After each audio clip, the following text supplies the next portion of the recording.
Hello student, আমি তোমাদের AN sir তোমাদের সকলকে স্বাগত জানাই। তোমরা দেখতেই পাচ্ছ যে গতকাল থেকে একাদশ দ্বাদশের সেকেন্ড এসএলএসটি ফাইনাল প্যানেল নিয়ে একটা মহা বিভ্রান্তি তৈরি হয়েছে। বিভিন্ন সংবাদ মাধ্যম থেকে বিভিন্ন খবর বেরোচ্ছে যে কেউ বলছে যে প্যানেলে ভুলে ভরা, কেউ বলছে এটা কি তবে ইচ্ছা করে করা ভুল। তোমরা অনেকেই আমাকে মেসেজ করেছো এবং কমেন্ট করেছো যে দাদা এই প্যানেলের ভবিষ্যৎ কি, আর যারা ওয়েটিং লিস্টে আছো তোমাদের মনে তো হাজারো প্রশ্ন। আজকে আমি তোমাদের সেই সব ডাউট একদম সহজ ভাষায় পরিষ্কার করে দেব। ভিডিওটি শেষ পর্যন্ত দেখো, কারণ আজকের আলোচনাটা তোমাদের জন্য খুব জরুরি। তোমাদের মধ্যে অনেকের ওই প্রথম প্রশ্ন ছিল যে দাদা সিঙ্গেল র্যাঙ্ক হয়েছে না মাল্টিপল র্যাঙ্ক হয়েছে। দেখো আমি তোমাদের পরিষ্কার করে দিই, মাল্টিপল র্যাঙ্ক কিন্তু হয়নি, ঠিক আছে, সিঙ্গেল র্যাঙ্ক হয়েছে। তবে হ্যাঁ, তোমরা হয়তো দুই একজনের নাম দুই জায়গায় দেখতে পারো, সেটা কিছু বিশেষ ক্ষেত্রে। তোমরা যদি 1173 পাতার এই বিশাল লিস্টটা দেখো তবে তোমরা বুঝতে পারবে যে অনেক বিষয়ে জেনারেল ক্যাটাগরিতে হচ্ছে 1 নম্বর র্যাঙ্ক করেছে। সে কিন্তু জেনারেল কাট অফ, অনেকেই কিন্তু জেনারেল কাট অফে ক্লিয়ার করে সে কিন্তু জেনারেল ক্যাটাগরিতেই আছে, সে অথচ অনেক অন্যান্য ক্যাটাগরিতে বিলং করে, কিন্তু যেহেতু এই জেনারেল ক্যাটাগরিতে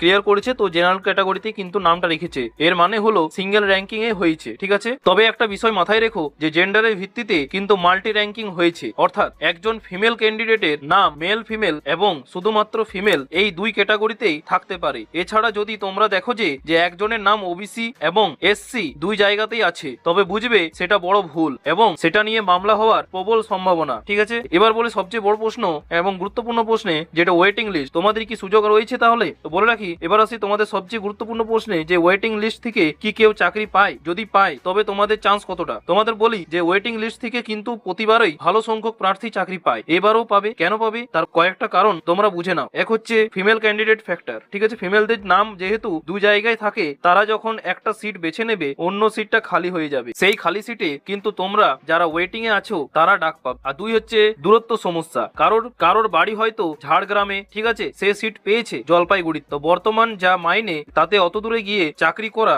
অনেকের পক্ষে সম্ভব হয় না, তারা যদি জয়েন না করে তবে তোমাদের কপাল খুলে যাবে। আর তিন হচ্ছে অন্যান্য চাকরি। তোমরা জানো যে এর মধ্যে মাদ্রাসা সার্ভিস বা অন্যান্য দপ্তরে নিয়োগ হয়েছে, যারা অলরেডি বাড়ির কাছে ভালো চাকরি করছে তারা কিন্তু দূরে গিয়ে এই চাকরিতে জয়েন করবে না। তোমাদের সাবজেক্টে 10 জন জয়েন না করে তবে ওয়েটিং লিস্টে থাকা 10 জনকে কিন্তু ডাকবে। তাই তোমরা যারা ওয়েটিং লিস্টের 1 থেকে 10 জন বা 20 জনের মধ্যে আছো, ঠিক আছে, তোমাদের কিন্তু একটা বড় সম্ভাবনা কিন্তু রয়েছে ডাক পাওয়ার, ঠিক আছে, তোমাদের চিন্তার কোনো কারণ নেই। আর তাছাড়াও তোমরা জানো যে প্যানেলের যোগের ভুল এবং ও মামলা নিয়ে কি উঠে আসছে সেটাও একবার তোমাদের সামনে তুলে ধরছে। এবার যে বিষয়টা নিয়ে সংবাদ মাধ্যমে তোলপাড় চলছে যে যোগের ভুল, তোমরা শুনলে অবাক হবে যে রাষ্ট্রবিজ্ঞানের একজন হবু শিক্ষক ইন্টারভিউ আর ডেমনস্ট্রেশন মিলিয়ে যা নম্বর পেয়েছে তার যোগফল হওয়ার কথা 81.75, কিন্তু প্যানেলে সেটা হয়ে গেছে 91.75। আবার অঙ্কের ক্ষেত্রে দেখা যাচ্ছে 6 নম্বর বাড়তি। তোমরা একবার ভাবো যে কম্পিউটারের এক্সেল সিটে নম্বর বসালে তো যোগ অটোমেটিক হওয়ার কথা, ঠিক আছে,